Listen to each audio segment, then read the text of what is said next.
Hey guys, how you doing? VT Maestro here, taking a first look at the new 18650 Lithium Solar Micro Generator. And guys, just before we continue on, if you would consider subscribing to my channel by clicking that subscribe button below, that would be most appreciated. Alright, so let's take a closer look here, spin it around so you get a full 360 view of the new generator. Inputs on the front, master power switch on the side. Also have SAE and vents, meter shunt on top, and then our 110, 120 voltage. And it's quite nice and light. It's only 15 pounds, a nice size. It's actually perfect. Everything worked out really well in putting this together. So let's go ahead and turn on the master switch, blue C's. It's kind of overkill, but I really like that switch, high quality. Turns on the meter on top, as well as the master voltage. That's always on. I have USB set at 13 volts out of the buck converter.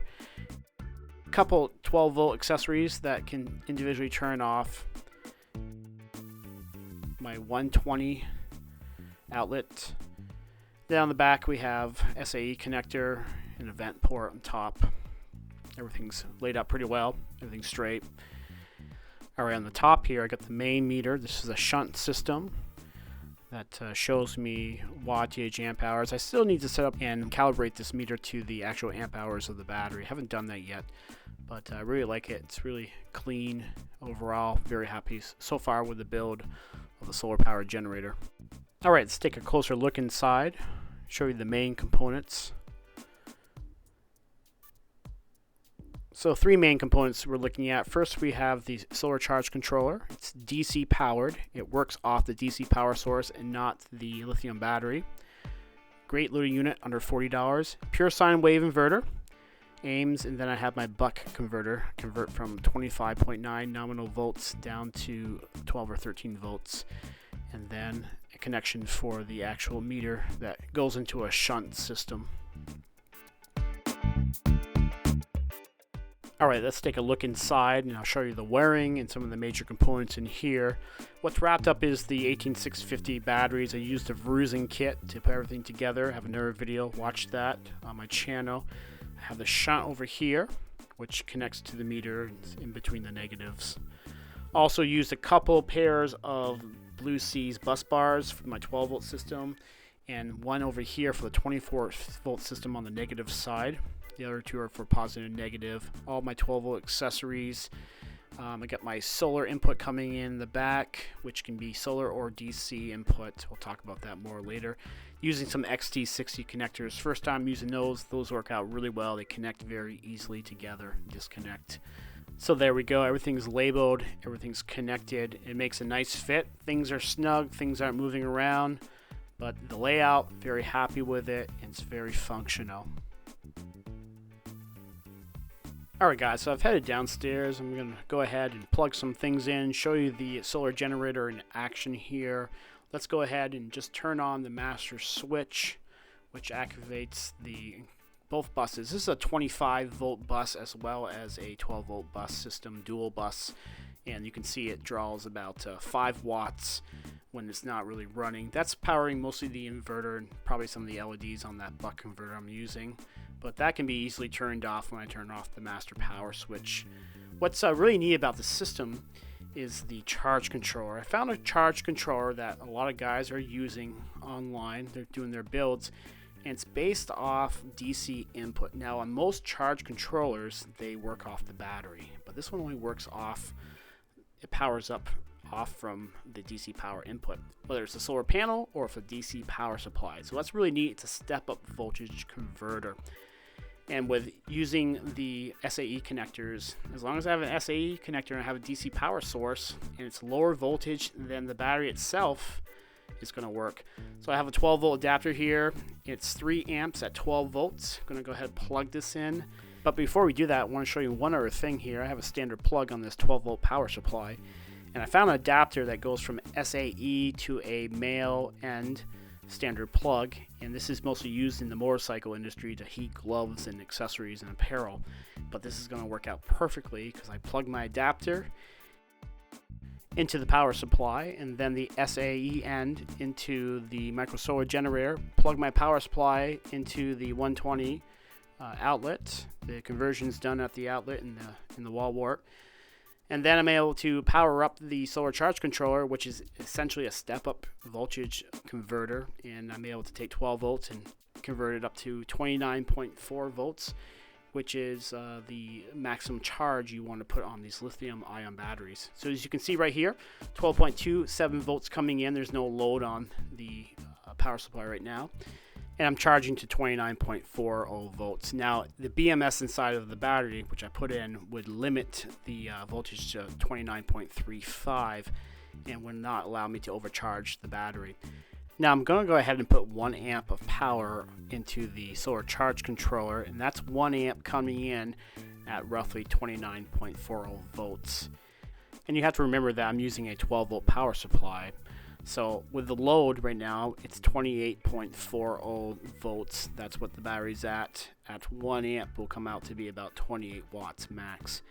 Now this power supply is 3 amps at 12 volts nominal, so it's about 36 watts it can do altogether. We're going to push it up to about 28 watts to charge the solar power generator. Now this voltage meter on the front here is just for reference. It's actually not pretty accurate and it's got some issues, but it lets me know roughly what the generator is at for voltage and for charge. And it's a quick reference. It's always on. It's wired directly to the battery switch. So it's time to put some load on the generator. I want to show you what it can do. This is an old LCD TV. It's really a watt hog. It pulls like 200 watts out, and I got it hooked up to an Apple TV. So let's go ahead and we'll plug this in. I'll show you that the pure sine wave inverter can easily handle this 200 watts. So as the TV's turning on here, it's actually kind of ramping up in power, just over 5 amps. Just want to show you that the generator can easily handle this for draw. And I really don't anticipate drawing large loads off this unit here, but it can draw 300 watts continuous with no problem, up to 15 amps, so we're in pretty good shape. Just also want to show you that the charge controller right now is attempting to charge the battery as we withdraw much more power from it, but it's all working pretty well. So I'm going to go ahead right now and plug in some USB, add some more load to the generator here. Got a small Echo Dot. Doesn't take a lot of power, but I'm just going to go ahead and plug it into USB. See what's pulling right now. So we're over 200 watts, and most of that is TV and Apple TV, not that Echo Dot. Doesn't take a lot of power for that. So we're sitting at 25.5 volts. Now with using both the SAE connectors on the input and that charge controller as a step-up converter, I can use any combination of DC power sources, solar panels, wall warts, power supplies. And I have a cable here that goes from traditional 12 volt to SAE, and I use this cable in a situation where I wanted to charge the micro solar generator off a car battery or a car outlet. Now I don't have a car right here, but I do have my original solar power generator I built 3 years ago, and I'm going to go ahead and use this as my power source and pretend this is a car. And I'm going to tap into this through the 12 volt outlet and connect it to the SAE connector on the solar micro generator and go ahead and give it a charge. Now with all my connections made between the two units here, I'm going to go ahead and up my amperage on the solar charge controller. Instead of charging at 1 amp, I'm going to go ahead and increase the amperage to about 3 amps on the solar charge controller. Now this 3 amps on the solar charge controller is at roughly 29 volts, and that's going to be more like 6 amps of power coming out of the DC power source, which is around 12 or 13 volts. Now as the charge controller ramps up to 3 amps in power, I'm going to go ahead and disconnect the TV here and plug in a drone battery for one of my Phantom drones. This generator works really well in charging these types of batteries and small sources and so forth, so very happy with charging all my gear for flying and so forth. So that was kind of the main purpose of building this unit, but there's so many uses for using a small lithium solar micro generator. Alright guys, I'm going to go ahead and finish up this video right here. Very happy with the build, and hopefully this is something you've enjoyed. And again, ask if you could subscribe to my channel. That'd be wonderful, and hopefully this has inspired you to go out and build one of these. Had to say that working with lithium batteries was new for me, but there's lots of resources online, and I think there's a lot of people out there who want to help out, and I'm one of those people. If you have any questions, please leave a comment, ask a question. Go ahead, share this video. Check out a couple resources below. I have all the links to Amazon, to mostly all the parts I used here. I'm about $450 into this machine. That's including the batteries and just about everything.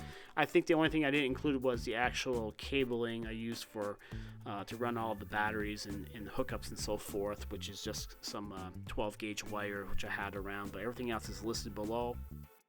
Have to give a shout out to a couple people here. I want to mention the book by Maqaumerator, outstanding resource working with DIY batteries and building them, so check that out below. I got links to his book. A couple people I want to shout out to. One is Randy in Kentucky. He had these standoffs for the buck converter to help dissipate heat. He came up with that idea and I incorporated that, so thank you, Randy. And Chris in Oklahoma, Chris DIYer channel, check out his awesome channel. He's built a number of these solar generators, and this one actually incorporated quite a few parts that he used on a previous pretty awesome solar micro generator that's an ammo can. And so I'm very grateful for all the guys that I've watched their channels and learned from. I see YouTube as a learning platform, and I'm more than happy to share here. Now, I am planning on doing a couple more videos here. One will be hooking up a solar panel to this unit and using that as the DC power source. Thanks, guys, for watching. Like, subscribe, share, leave a comment, and we'll catch you next time.